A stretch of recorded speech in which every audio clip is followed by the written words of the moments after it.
Hi friends, this is Akram Shaikh and you are watching honest tutorial. Friends, हम आज के video के अंदर हम लोग देखेंगे मेमोरेंडम ऑफ एसोसिएशंस के अंदर कितने प्रकार के क्लोजेस होते हैं, यानी कि कितनी धाराएं होती है, यानी उसमें कौन कौन से सेक्शंस आते हैं। बराबर है। जो भी कंपनी है जिसको रजिस्टर करनी है तो उसे सबसे पहले जो प्राइमरी जो डॉक्यूमेंट है वो है मेमोरेंडम ऑफ एसोसिएशन, तो वो बनाना कंपलसरी है उसके लिए। तो उसके अंदर कुछ धाराएं होती है, कुछ सेक्शंस है, यानी कि क्लॉजेस है। बराबर, वो हम लोग देखेंगे कि एक के बाद एक कि कौन कौन सी चीज़ें कंपलसरी उसके अंदर हमें मेंशन करनी पड़ती है। तो स्टार्ट करते हैं हम लोग। Following clauses are included in the memorandum of association. First one is the name clause, second one is registered office clause, third one is objects clause, fourth liability clause, fifth is capital clause and sixth one is the subscription clause. यानी ये 6 प्रकार की जो धाराएं हैं, ये 6 sections है, वो कंपलसरी है कि मेमोरेंडम ऑफ एसोसिएशन के अंदर इसको हमें मेंशन करना पड़ेगा और इसकी जो डिटेल जो है वो हमको यहाँ पे लिखनी पड़ेगी। तो वन बाय वन हम इसको डिस्कस करते हैं। तो सबसे पहले लेते हैं हम लोग नेम क्लोज। नेम क्लोज क्या है? Name clause of the memorandum is necessary to state the name of proposed company. Proposed यानी हम जो बनाने वाले हैं जो कंपनी, उसका हम लोग क्या नाम रखने वाले हैं। Being artificial legal person, company must have it's name. अब हम लोग जब इसकी स्थापना करने जा रहे हैं तो फिर ये एक लीगल आर्टिफिशियल पर्सन बन जाएगा, तो उसका एक नाम भी रखना ये कंपलसरी हो जाता है। It is a privilege for the promoters of the company to select name of the company as the desire. और ये जो प्रमोटर्स जो है कंपनी के, वो खुद अपने डिज़ायर के मुताबिक यानी अपनी इच्छा के मुताबिक उसका नाम रख सकते हैं, लेकिन हाँ उसके अंदर कुछ रेस्ट्रिक्शंस है। However, this discretion to have desired name of the company is subject to the following restrictions। यानी इसके ऊपर कुछ रुकावटें भी आ सकती है, यानी कि ऐसा नहीं कि हम कोई भी कुछ भी अपने मर्जी के मुताबिक नाम रख लेंगे। उसके लिए भी कुछ रूल्स है, वो रूल्स को हम लोग देख लेते हैं कि क्या है, कौन कौन से इसके ऊपर रोक लगाई गई है। तो हम लोग देखते हैं क्या है। The name stated in the memorandum of company should not be identical with or resemble the name of any existing registered company. यानी जो हम मेमोरेंडम ऑफ एसोसिएशन के अंदर जो अपनी कंपनी का नाम जो रखना चाहते हैं, तो वो नाम आइडेंटिकल नहीं होना चाहिए, यानी कि किसी और कंपनी का ऐसा नाम होना नहीं नहीं होना चाहिए। और दूसरा, यानी कि कोई भी रजिस्टर्ड कंपनी है वो रजिस्टर्ड कंपनी के जैसा सेम टू सेम हम लोग नाम नहीं रख सकते हैं। Second, the name should not be undesirable or objectionable and it should not constitute any offence under any law. यानी हम ऐसा भी नाम नहीं रख सकते कि जिसके प्रति किसी को कोई ऑब्जेक्शन क्रिएट हो सकता है या फिर कानूनन तौर के ऊपर उसके लिए ऑफेंस हो, यानी कि मना किया गया हो कि इस तरह का आप लोग नाम नहीं रख सकते। तो नाम रखने में इस चीज़ को भी ध्यान रखना पड़ेगा। फिर थर्ड है, नो वर्ड और expression in the name of company should be such that it carries impression that the company is connected with central or state government or local authority or body corporate constituted by central or state government, for example president, rashtrapita, father of the nation, prime minister, chief minister, court, governor etcetera. यानी जब हम नाम रखते हैं company का तो इस प्रकार के भी कोई वर्ड्स का इसके अंदर हमारी कंपनी के अंदर इस्तेमाल नहीं होना चाहिए कि उससे ये किसी को लगे कि ये कोई गवर्नमेंट है या कोई सेंट्रल गवर्नमेंट है या स्टेट गवर्नमेंट है, किसी को ऐसा अंदाजा भी आ सकता है। तो इस प्रकार के नाम के अंदर ऐसा कुछ भी इंक्लूडेड भी होना नहीं चाहिए। Fourth one, every public company with limited liability must add the word limited and a private company must have private limited at the end of its name. यानी अगर हम कोई लिमिटेड कंपनी अगर हम लोग इनकॉर्पोरेट करना चाहते हैं तो फिर हमें यहाँ पे वर्ड जो हमारी कंपनी का जो नाम रखेंगे उसके पीछे लिमिटेड वर्ड आना ये कंपलसरी है। और अगर कोई प्राइवेट कंपनी अगर हम बनाना चाहते हैं तो प्राइवेट कंपनी के पीछे प्राइवेट लिमिटेड आना ये कंपलसरी है। अब जो लिमिटेड लायबिलिटी वाली जो कंपनी जो मैं बताया आपको, तो लिमिटेड लायबिलिटी वाली कंपनी जो है उसके पीछे क्या लगेगा, एलटीडी, या तो हम उसको लिखेंगे लिमिटेड। यानी कि ये कौन सी कंपनी होगी, ये पब्लिक कंपनी हुई। कौन सी, ये पब्लिक लिमिटेड कंपनी हुई। और जो पब्लिक लिमिटेड कंपनी जो है उसके पीछे पब्लिक नहीं लिखेंगे तो चलेगा, लेकिन लिमिटेड वर्ड लिखना कंपलसरी है।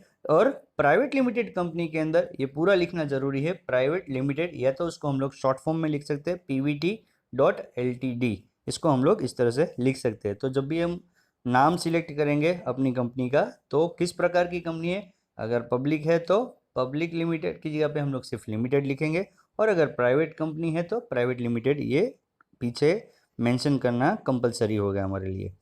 फिर है companies propose to be establish for the purpose of promotion of commerce, arts, science, sports, research, social welfare, religion, charity, etc., having no motive to distribute the profit in the form of dividend, are exempted from adding the words limited or private limited।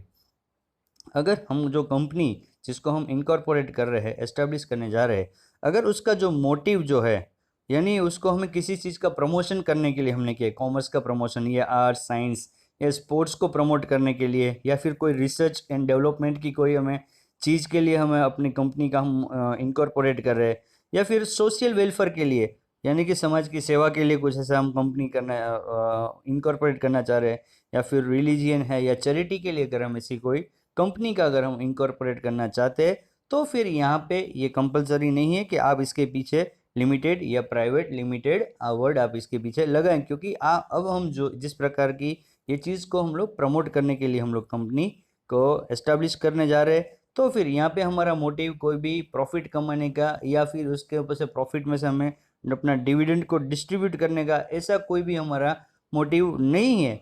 इसीलिए यहाँ पे हमको limited या private limited word लगाने की ज़रूरत नहीं है।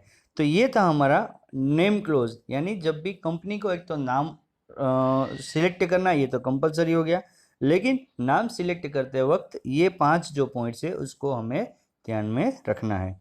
अब जो सेकंड क्लोज जो है वो है हमारा registered office clause. In the memorandum of association itself every company has to mention the state in which its registered office is situated. यानी मेमोरेंडम ऑफ एसोसिएशन के अंदर हमें ये मेंशन करना पड़ेगा, हर एक कंपनी को मेंशन करना पड़ेगा कि उसकी रजिस्टर्ड ऑफिस यानी कि उसकी मेन ऑफिस, जब भी कोई कम्युनिकेशन करना है गवर्नमेंट को या फिर किसी और कस्टमर को भी अगर कोई कम्युनिकेशन करना है, तो उसकी रजिस्टर्ड ऑफिस के ऊपर वो कम्युनिकेशन करेगा।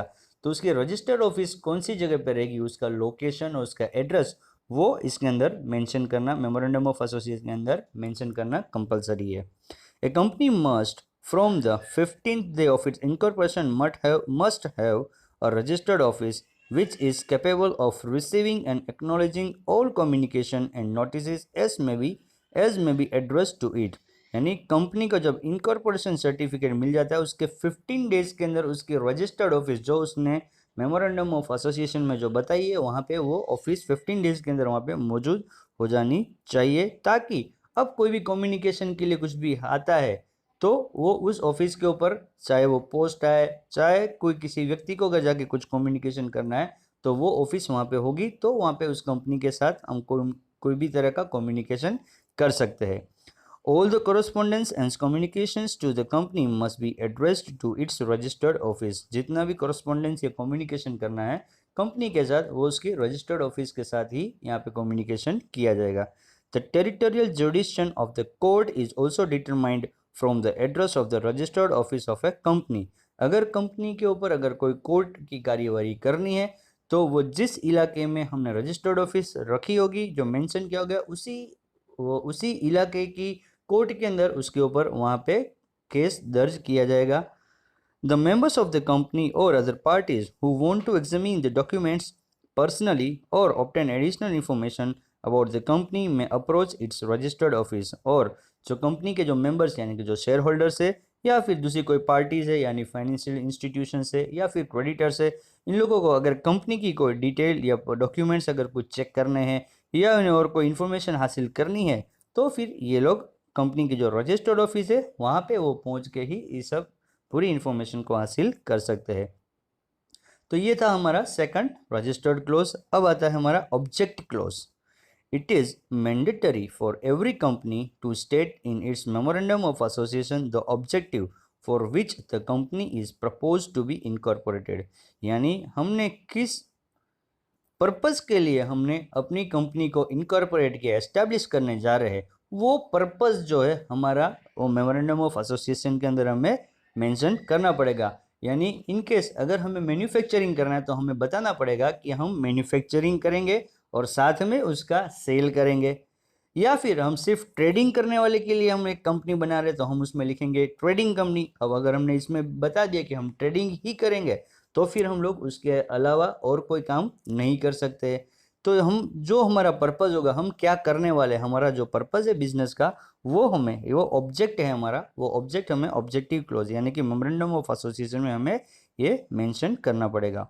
Object close carries the greatest importance in the entire memorandum of company. ये सबसे ज़्यादा इंपॉर्टेंट पॉइंट है मेमोरेंडम ऑफ एसोसिएशन के अंदर, क्योंकि इसी के जरिए पता चलेगा कि कंपनी क्या एक्टिविटीज़ करने वाली है। The promoters of the company are at liberty to have a choice of the object of a company। यानी जो प्रमोटर जो है कंपनी का, उसके पास चॉइस है, उसके पास पूरा फ्रीडम है कि वो चूज कर सकता है कि मुझे कंपनी किस चीज़ के लिए मुझे करनी है और मेरी कंपनी क्या क्या करेगी, कौन कौन सी एक्टिविटीज़ करेगी, वो सब वहाँ पे वो खुद सिलेक्ट कर सकता है। लेकिन एक बार सिलेक्ट कर लिया, मेमोरेंडम ऑफ एसोसिएशन में उसने लिख दिया उसका ऑब्जेक्टिव, बाद में वो उस ऑब्जेक्टिव के अलावा दूसरी कोई एक्टिविटीज़ नहीं कर सकता है। सपोज कि अगर ट्रैवलिंग बिजनेस है तो उसने ट्रैवलिंग बिजनेस का काम कर दिया, बाद में फिर वो गोल्ड का सेल और परचेस करने का अगर एक्टिविटी करेगा तो वो फिर क्या हो जाएगा, इलीगल गिना जाएगा, क्योंकि उसका मेन पर्पस क्या था, ट्रैवलिंग बिजनेस था। तो ट्रैवलिंग बिजनेस के अलावा ये दूसरी एक्टिविटी हो गई, तो उसने अगर मेंशन नहीं किया है तो वो दूसरा काम, दूसरे प्रकार का बिजनेस इसमें नहीं कर सकता है। However, the following are the restrictions upon the promoters to select the object of the company। यहाँ भी प्रमोटर्स के ऊपर कुछ रेस्ट्रिक्शंस लगाए गए कि ऑब्जेक्ट सिलेक्ट करने के अंदर कुछ रेस्ट्रिक्शंस बताए गए। पहला, objects must not be against any law or the provisions of the companies act. एक तो हमारा ऑब्जेक्ट ऐसा होना चाहिए कि कंपनीज एक्ट के प्रोविजंस के खिलाफ और या तो फिर कानूनी तौर से इलीगल नहीं होना चाहिए। जैसे कि कुछ नशीले पदार्थ है जिसका उत्पादन करना या उसका बेचना वो गुनाह है कुछ स्टेट्स के अंदर, तो आपको जब कंपनी अगर इनकॉर्पोरेट करते हैं तो वो सब हमको स्टेट के भी जो लॉज है वो भी हमको जानना ज़रूरी है, और हमें कंपनीज एक्ट के भी सारे प्रोविजंस को जानने के बाद हम अपना ऑब्जेक्ट को हम लोग सिलेक्ट कर सकते हैं। फिर objects of the company must not be against any public policy or the provisions of the constitution of India. और फिर इंडिया के जो कॉन्स्टिट्यूशन के खिलाफ भी हमें कोई भी ऐसा ऑब्जेक्ट हमें सिलेक्ट नहीं करना है, या फिर पब्लिक जो पॉलिसीज जो बनाई है कंट्री की, बराबर है, तो वो उनके भी यानी कि उनके पब्लिक के लिए कुछ हानिकारक चीज़ नहीं होनी चाहिए। तो क्लोज जब हम सिलेक्ट करेंगे तो इस चीज़ को भी ध्यान रखना है। Third point is the object should not be contrary to the provisions of any general law. और जनरल जितने भी कानून है उसके प्रोविजंस जो है वो प्रोविजंस के साथ कोई कॉन्ट्ररी यानी कि उसके साथ में कुछ तकरार हमारी नहीं होनी चाहिए, यानी कि उसके खिलाफ हमारा कोई भी उसके अगेंस्ट में हमारा कोई भी ऑब्जेक्ट नहीं होना चाहिए। तो ये हो गया हमारा ऑब्जेक्टिव क्लोज। इसी के अंदर एक और है डॉक्ट्रिन ऑफ अल्ट्रा वायरस। ये बहुत इंपॉर्टेंट पॉइंट है, इसको समझिए आप। A company can pursue only those objects which and are clearly mention in its memorandum of association. Company उसी ऑब्जेक्ट्स के ऊपर काम कर सकती है जो उसने मेमोरेंडम ऑफ एसोसिएशन के अंदर उसने मेंशन किया है।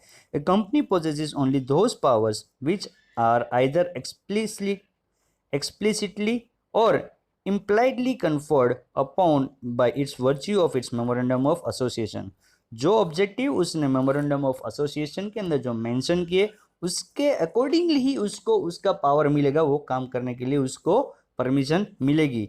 Any activity in excess to what is stated in the object clause will be void and the same will be declared ultra vires यानी beyond powers.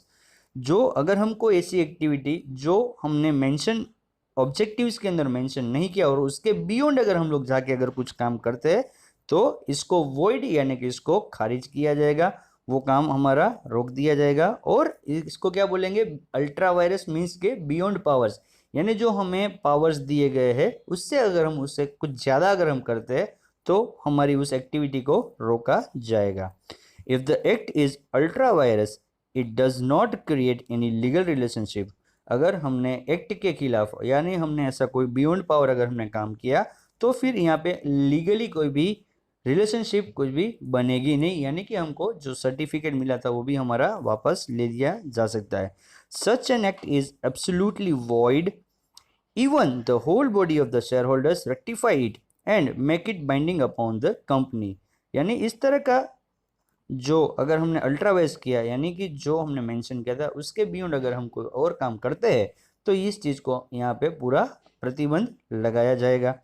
Following are the consequences of ultra vires acts. कौन कौन सी बातें आती है जो ultra vires act के अंदर आती है?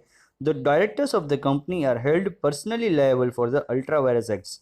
अगर यानी बियॉन्ड ऑब्जेक्टिव अगर हमने कुछ काम कर दिया है तो फिर यहाँ पे जो डायरेक्टर्स जो कंपनी के हैं वो खुद यहाँ पे पर्सनली इसके लिए रिस्पॉन्सिबल होंगे। फिर court can prevent A company from doing such acts. Court जो है वो बचाती है कंपनी को कि भाई इस प्रकार के एक्ट्स आप लोग नहीं करो।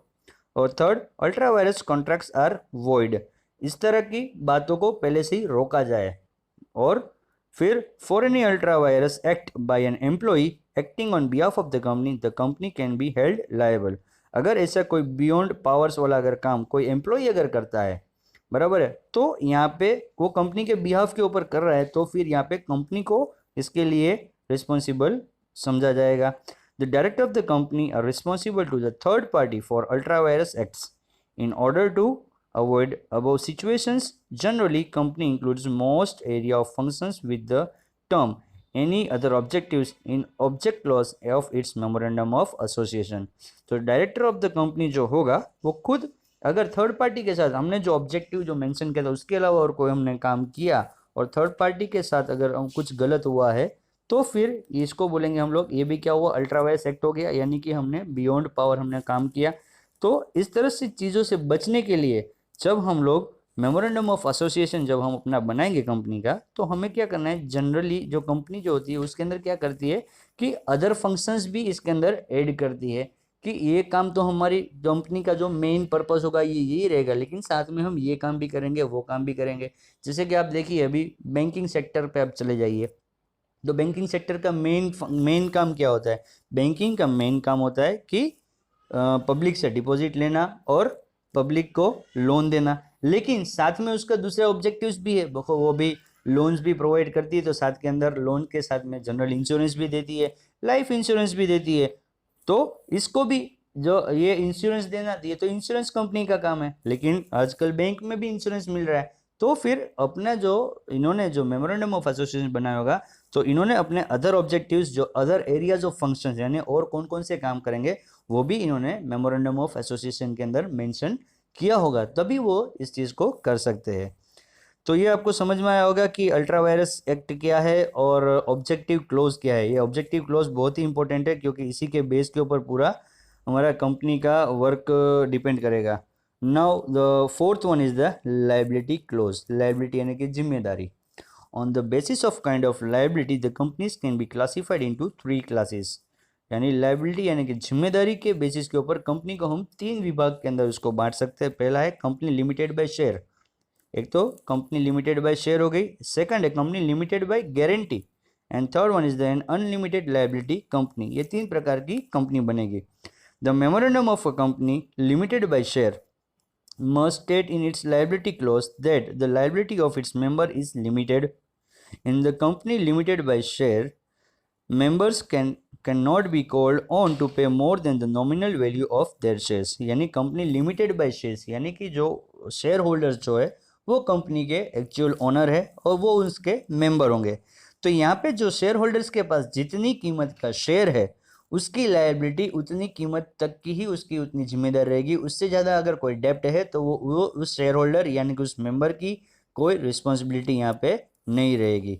Second one is if the liability of a member of a company is limited by guarantee then their liability will be up to the extent of the guarantee offered by them. यानी अगर limited company है, एक company limited by guarantee यानी limit दी है, guarantee दी है उन्होंने कि भाई अप टू इतने रुपए तक की हमारी जवाबदारी। वो था पहला केस था हमारा शेयर कि शेयर की इतने जितनी कीमत के शेयर है उतनी ही उसकी जवाबदारी रहेगी। और दूसरी प्रकार जो था वो था हमारा दूसरी जो हमारी टाइप है वो है कि कंपनी लिमिटेड बाय गारंटी यानी ऑलरेडी उन्होंने एक अमाउंट सर्टेन अमाउंट बता दी कि इतनी अमाउंट तक की जो कुछ भी होगा उसका भुगतान जो है वो हम लोग करेंगे, हमारी कंपनी करेगी। तो जो सर्टेन अमाउंट तक का अगर कुछ भी डेप्ट है या कुछ भी अगर प्रॉब्लम आती है तो उसका पेमेंट है वहाँ तक की गारंटी कंपनी देती है। फिर उसके बाद का अगर कुछ भी होता है तो उसकी फिर गारंटी नहीं रहेगी। In case of one-person company, the name of the person who, in the event of the death of the subscriber, shall be nominated the member of the company must be stated in the liability clause. अगर single person company अगर एक बन रही है तो single person company के अंदर क्या करना पड़ेगा, जो उसका person who in the event of the death of the subscriber, यानी जिसने इसको वन सिंगल पर्सन कंपनी को जिसने सब्सक्राइब किया है, यानी जिसने साइन की है कंपनी के अंदर, यानी स्टार्ट किया है और सब्सक्रिप्शन क्लोज के अंदर जिसने साइन किया है, अगर वो डेथ हो जाती है तो उसका जो नॉमिनी होगा, उसने नॉमिनी भी उसमें मेंशन किया होगा कि भाई मेरे जाने के बाद कौन इसका वारसदार जो बोलते हैं वो रहेगा, तो नॉमिनी जो होगा वो इसका मेंबर बनेगा। And the member of the company must be stated in the liability close, तो वो नॉमिनी कौन होगा वो भी लायबिलिटी क्लोज के अंदर यहाँ पे मेंशन करना पड़ेगा, क्योंकि वन सिंगल पर्सन कंपनी है और अगर वो इंसान अगर डेथ हो जाता है तो फिर उसके जगह पे उसके बिहाफ के ऊपर अब कौन रिस्पॉन्सिबल रहेगा, तो नॉमिनी का नाम भी मेंशन करना लायबिलिटी क्लोज के अंदर यहाँ पे सिंगल पर्सन कंपनी के अंदर ये कंपलसरी हो जाएगा। और थर्ड वन जो है हमारा वो है and unlimited liability company. Unlimited liability यानी कि चाहे कितना भी लायबिलिटी जिम्मेदारी है सब कुछ पेमेंट करने की कंपनी की तरफ से तैयारी है, बराबर है। तो इसको तो कुछ ज़्यादा डिटेल के अंदर समझने की ज़रूरत नहीं है। ये हो गया हमारा लायबिलिटी क्लोज। अब जाते हैं हम लोग कैपिटल क्लोज की तरफ। The capital close compulsory only in case of the limited company. अब कैपिटल क्लोज है वो कंपलसरी किसमें, सिर्फ लिमिटेड यानी कि पब्लिक कंपनी के अंदर, यानी कि प्राइवेट लिमिटेड कंपनी के अंदर कैपिटल क्लोज की कोई रिक्वायरमेंट नहीं है, वहाँ पे ये कंपलसरी नहीं है। The company limited bye share must state in it's capital close the amount of the capital, the number of shares into which it is divided and the amount of each share। जो limited company है वो shares को issue करती है capital और अपना capital fund को raise करने के लिए, तो उसे यहाँ पे मेंशन करना पड़ेगा कैपिटल क्लोज के अंदर कि अमाउंट ऑफ कैपिटल टोटल कितना हमारी कैपिटल रहेगी, द नंबर ऑफ शेयर्स कितने टोटल नंबर ऑफ शेयर्स हम लोग यहाँ पे इश्यू करेंगे, into which it is divided कितने पार्ट में हमने उसको डिवाइड किया है, and the amount of each share और हर एक शेयर की क्या कीमत होगी वो सब हमको यहाँ पे हमारे कैपिटल क्लोज के अंदर मेंशन करना पड़ेगा। कौन सी कंपनी करेगी, यस ये लिमिटेड कंपनी यानी कि पब्लिक लिमिटेड कंपनी इसको मेंशन करेगी, ये कंपलसरी उसके लिए। In case of a company limited by guarantee, अगर लिमिटेड बाय गारंटी है तो क्या होगा, the amount up to which each member undertakes to contribute at the time of the winding up should be specified. अगर company limited by guarantee है तो यहाँ पे फिर क्या होगा, हर एक मेंबर ने जो अपनी जिम्मेदारी ली है कि इतनी गारंटी मेरी रहेगी, बराबर, तो उस हर एक मेंबर की क्या क्या गारंटी रहेगी वो स्पेसिफिक हमको बतानी पड़ेगी कि अगर कंपनी वाइंडिंग अप यानी जब हम कंपनी बंद करेंगे तो पर्टिकुलरली हर एक मेंबर कितनी कितनी रिस्पॉन्सिबल लिया है, उसने कितनी गारंटी ली है वो उसमें मेंशन करना पड़ेगा। If the company limited by guarantee also has a share capital, the capital clause of such company has to capital clauses. और अगर कोई कंपनी लिमिटेड बाय गारंटी है और उसने साथ में शेयर भी इश्यू किए है तो उसे अपने कैपिटल क्लोज के अंदर दोनों चीज मेंशन करनी पड़ेगी। First one is one related to the guarantee, एक तो कितने की गारंटी दे रहे हैं वो, and another related to share capital, और कितना शेयर कैपिटल वो लोग इश्यू कर रहे हैं वो दोनों चीज में मेंशन करना पड़ेगा। इन case of one person company, the name of the person who in the event of death of subscriber shell become the member of the company must be return. और अगर वन पर्सन कंपनी अगर है तो जो subscriber जो है उसका main जो होगा सब्सक्राइबर जो मेंबर है, अगर उसकी डेथ होती है तो फिर कौन उसकी जगह पे मेंबर बनेगा वो हमें इसमें लिखना पड़ेगा, किसमें, कैपिटल क्लोज के अंदर। और अब इसका जो लास्ट क्लोज है बहुत ही इंपॉर्टेंट है, ये है subscription clause. This clause can be termed as incorporation clause और एसोसिएशन क्लोज और सिग्नेचर क्लोज। सब्सक्रिप्शन क्लोज को हम लोग बोल सकते हैं इनकॉर्पोरेशन क्लोज या फिर एसोसिएशन क्लोज या तो फिर subscription close. A company may be formed for any lawful purpose by signature of minimum 7 or more persons were the company to be formed in a public company। अगर हमें एक public company यानी कि हमें limited company अगर हमें form करनी है, बनानी है, तो मिनिमम 7 लोग मेमोरेंडम ऑफ एसोसिएशन के अंदर सब्सक्रिप्शन क्लोज के अंदर मिनिमम 7 मेंबर्स की इसके अंदर सिग्नेचर चाहिए। Signature of minimum 2 or more persons are required where the company is to be formed as private company, और अगर प्राइवेट लिमिटेड कंपनी अगर हमें इनकॉर्पोरेट करनी है, फॉर्म करनी है, तो मिनिमम 2 और 2 से ज़्यादा लोगों की हमें उसमें सब्सक्रिप्शन क्लोज के अंदर हमें उसकी सिग्नेचर की रिक्वायरमेंट रहेगी। In case the company is to be form by 1 person only, it is termed as 1 person company, और अगर 1 पर्सन कंपनी अगर हमें अगर फॉर्म करनी है तो फिर यहाँ पे एक की सिग्नेचर जरूरी है। The member of the company put the signature and give an undertaking to that effect that they are interested in promoting the incorporation of the company and are willing to purchase the shares mentioned against their names।